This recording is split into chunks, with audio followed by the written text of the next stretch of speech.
Hi, everyone, and welcome to week 2 of our class. I wanted to just check in with you, talk a little bit about the reading today, where we're at in the course, and just spend some time with you in this virtual format. So we are in week 2 of our class, and I am going to quickly go to our Canvas page so that you can look at navigating it. So let me go ahead and share screen for a minute, and we can take a look at this together. So here we are in our Canvas course, and as you can see, I've put some announcements in here. I try to send an announcement after I've reviewed all the material over the weekend from the week that we are on. So there is a announcement up here about the work that you turned in this week and how I've graded it, what I've looked at, and just some reminders moving forward of some of the expectations for the blogs and the vlogs. They were good, and I really enjoyed reading them. So that's in there, and your grades are up for last week's responses. So then we're in week 2, unbelievable. So if you're navigating how I would navigate in our Canvas page, you're going to end up here at looking at critical theory. So we're in week 2, and there is a blog that's going to be due this week. And I like to read these kind of things first. I like to read kind of my assignment and then go back and take a look at the reading. So as I'm reading, I know what I'm looking for. So you're going to be doing a blog or vlog again this week. And the article is about literary theory, which we're going to talk about here a little bit. And then I have a prompt here. What is literary theory? Why is it important? What experiences do you have from this information? How does it relate to what you want to do in your classroom? Which ones sound interesting to you or have you worked with in the past? This may not apply. You may not have worked with any of them. Think about your past writing and reading experiences and how they connect with the information and how it may relate to our reading so far. And I'd rather be reading by Bogle. And if we go back to the material, if you click here, it's going to bring you to just a website. And this is a really, really cursory, small, informal introduction to a little critical theory, which is really important when we're thinking about literature in our classroom, to at least have an understanding of what literary theory is.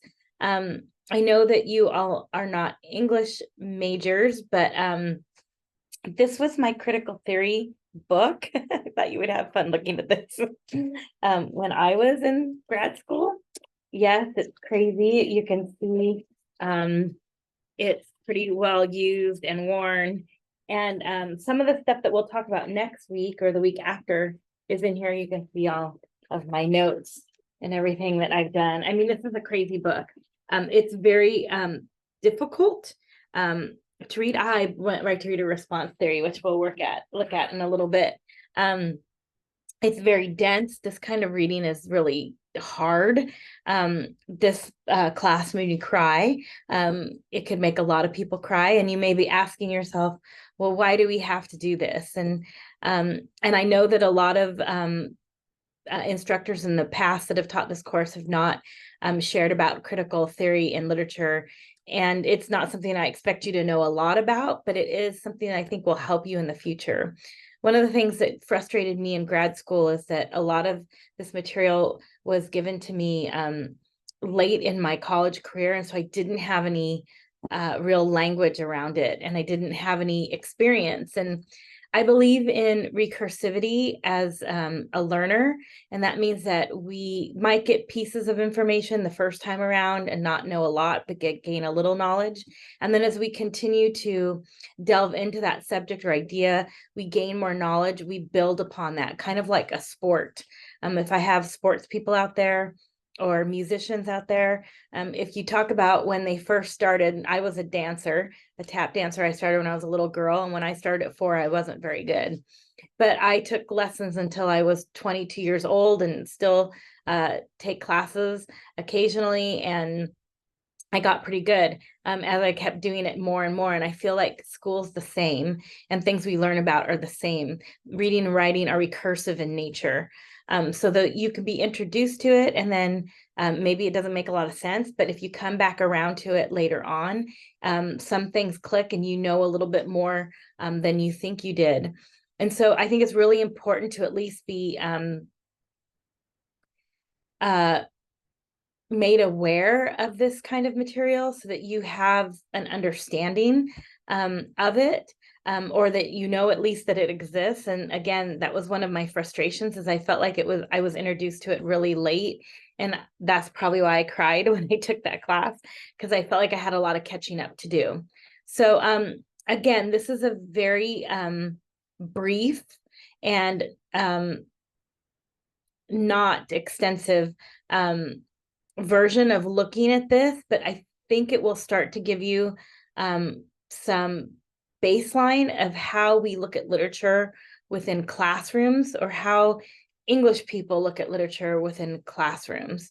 So it's going to tell you a little bit about the practice of literary theory and how it came about.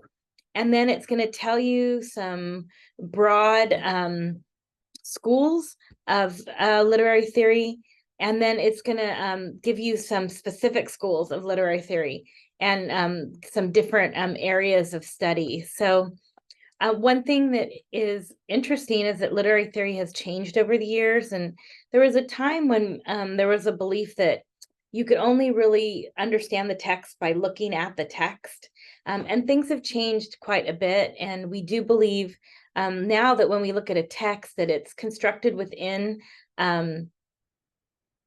the culture and the time frame in the history that it was created, and that a lot of the aspects of the text directly relate to outside knowledges and informations. And that might seem very simple and that everybody knows that, but it wasn't that way for a really long time. So it's kind of important to know some of the history. So if we look at things like in this list down here, I'm down here at these lists where you can actually go into Wikipedia and it will give you some blanket information about that actual broad school, which, you know, Wikipedia gets a bad rap. It's not intended for it to be a necessary academic source, but it is really good if you don't know a lot to get some language around a topic so that you can understand it, so that you can do some further research about what it's about. So Wikipedia, of course, I wouldn't use it in a research paper, but it's not bad when you're just trying to get your head wrapped around an idea. Some of the ones that are really interesting in here for me are new criticism, new historicism. Stephen Greenblatt is a player in that field who had an anthropology background and really fought for information and material that we read being connected to what's happening within the culture and the society. Of course, there's Derrida deconstruction, which is a huge part of the literary theory canon. And then my favorite, which is kind of hanging out down here, which is reader response theory, which we're going to get into in a couple weeks and talk about it. And I think reader response theory really helps us to kind of contextualize the reading process and how it works for us. And I think it relates back to Bogle. Anyway, if you look down here, there's a whole bunch of schools of literary theory, and they'll give you some people. Maybe these people will sound familiar. We're going to, again, look at down here, reader response theory, and we're going to look at Wolfgang Iser. But these are other contemporaries of Iser, and talks about how readers respond to a text, like reader response theory, the title says.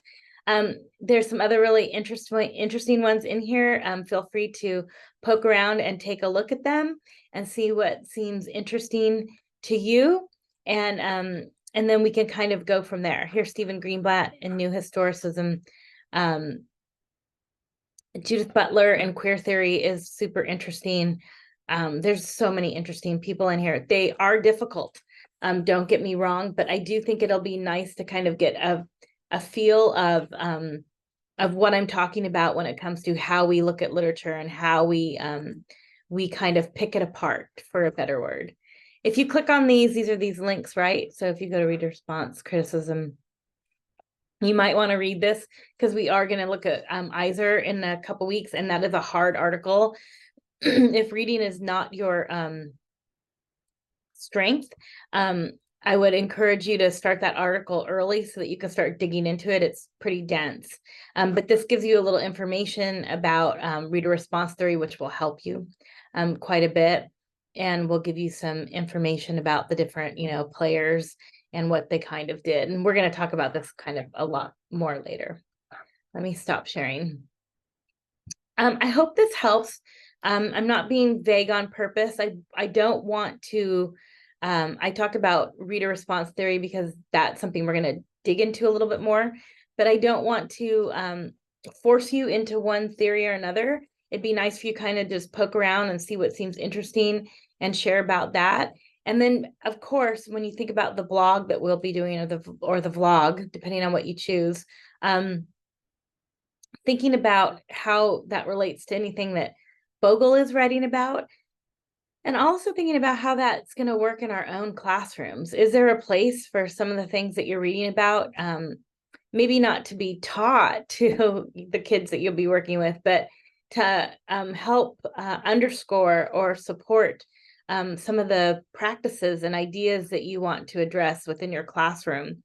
I think having that foundation is super important.